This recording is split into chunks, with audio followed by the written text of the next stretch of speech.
Hello po, good day po sa inyo lahat. I'm Meet Sabachi po. At Hello kasama ko ulit. everyone. So it's me again, Michael Bernales So- of Page Property by So, DMCI Homes. yeah, so Yan. we're both accredited po of the MCI Home. So, today, ang i-discuss namin sa inyo is yung project update natin para kay The Oriana. Oriana.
So, hello po. So, today naman, ang i-discuss namin sa inyo is yung project update natin for The Oriana. So, currently, as of October 2024, nasa 31%.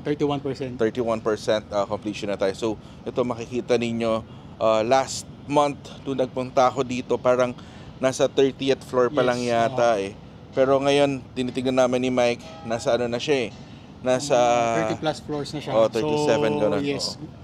So, makikita naman natin dyan kasi may palatandaan din siya dahil di ba may tinatawag na tayong Lumiven Technology Design. Yeah. Oo, So, oo. every 5 floors kasi, meron Oo. siyang yung big opening Yung patio. spaces. Yes, Yung patio, So, sky patio na. doon namin nabibilang din. So, kaya medyo madali ng parang ma-identify. Oo, kung nasa ang floor na. Saka napakabilis nung construction natin dito. So, ngayon, para dun sa mga hindi po nakakaalam, so the exact location of The Oriana is located along Aurora Boulevard, okay, in Project 4, Quezon City. Yes. And malapit ito Sa sa Ateneo, Okay. UP, Miriam College. Oo. Yan, lalo-lalo na yung mga malls natin, yung mga commercial establishments like Gateway. Gateway, oo. Yan. And then malapit rin ito kay Uptown Mall, okay, UP Town Mall dito sa may Katipunan. And at the same time, I think near din siya kay Eastwood.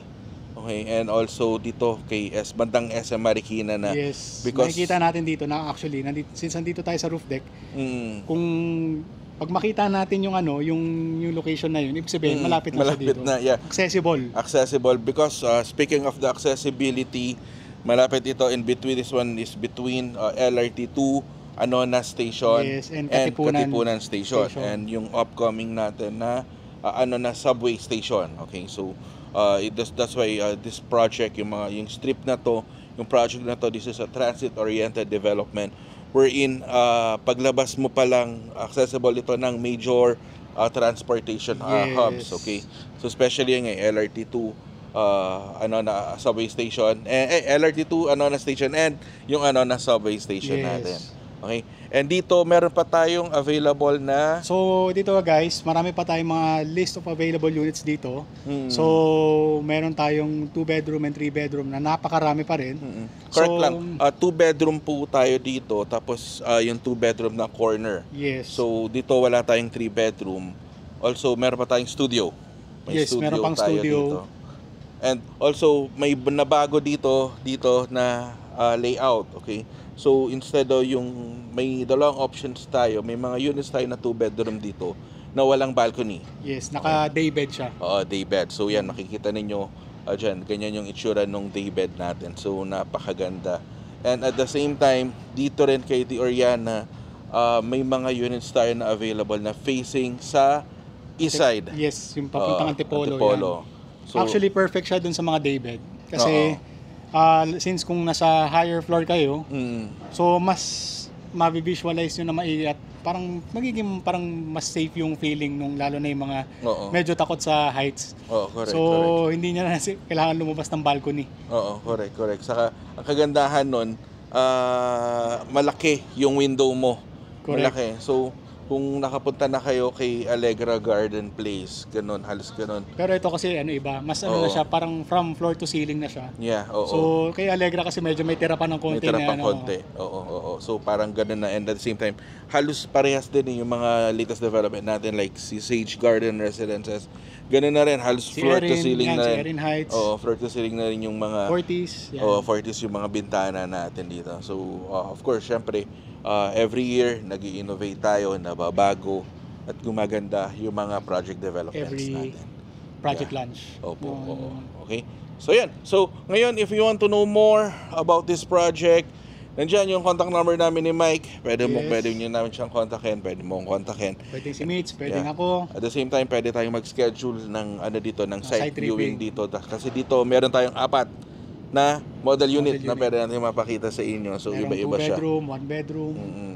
So, and then also pwede rin tayo mag-schedule ng mga Zoom presentations para sa mga clients natin based abroad. Overseas, yes. Yeah, oo. So yan. So, syempre, don't forget to hit the subscribe button po para po every time na nag-upload kami ng bagong video sa YouTube, mana-notify kayo. So, thank you very much for watching po. God bless po.